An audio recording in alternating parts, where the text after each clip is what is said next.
In this video, we'll learn about different types of data that are used in statistical analyses. We'll begin with two definitions that we will be using throughout the course. The first is a parameter.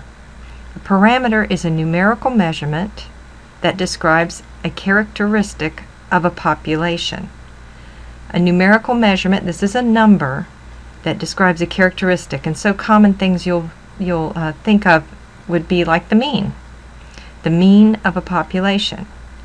And what that means is the calculation includes every single member of that population. So you might have all of the heights of an entire third grade class at an elementary school, and that's just your population. You don't want to make any inferences about all third graders. You're just interested in your population being the third graders in an elementary school, and you can potentially get all of those measurements. So that's what we mean by a parameter. And then a statistic. And this sounds very similar, a numerical measurement that describes a characteristic, but now of a sample. So again, a mean would be one, and like with parameter, could have standard deviation. Those are some common characteristics.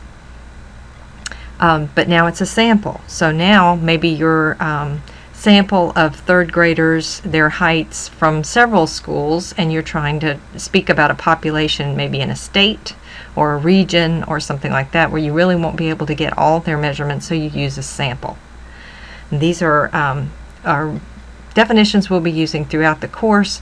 There's a really easy way to remember which goes with which. Notice parameter, population, statistic, sample.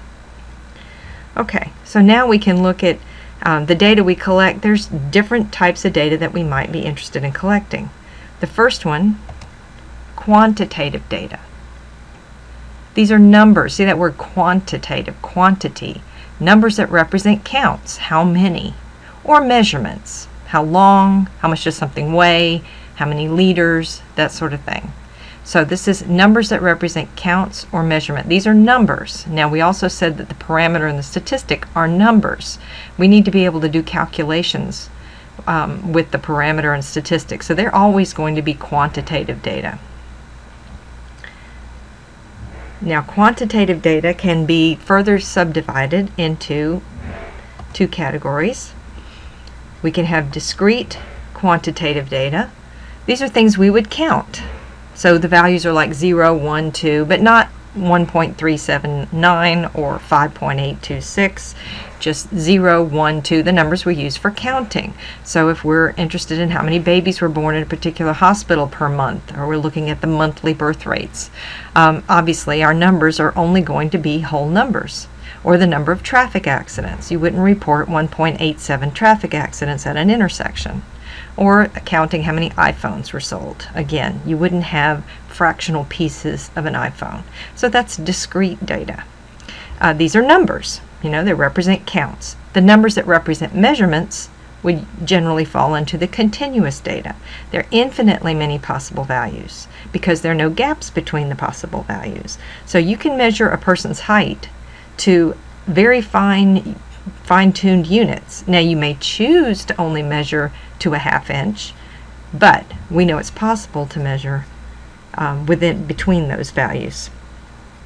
So we would call that continuous data. Some examples are if you were measuring the weights of pennies, how many ounces of juice were in oranges, or how long it took to run a 5K.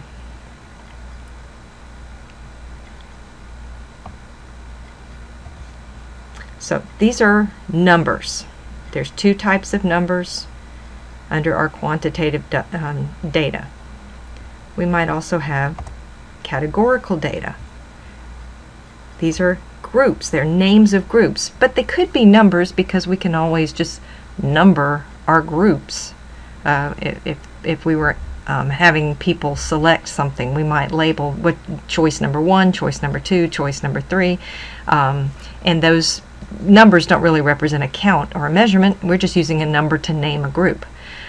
So these are, we don't represent counts or measurements. We're just trying to find out how many people were in each category, or how many, whatever our population is. So if this is a country of origin, So you're just doing a survey and finding out where people, what country people were originated from. Or we're familiar with the Likert Scale.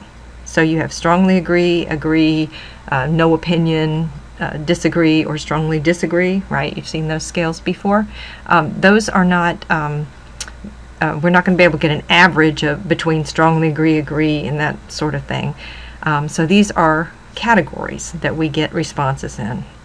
Now, a soccer jersey number, it's a number, but it really just is just another way to name the player. You wouldn't add up all the numbers on a soccer team and take an average. It would be meaningless.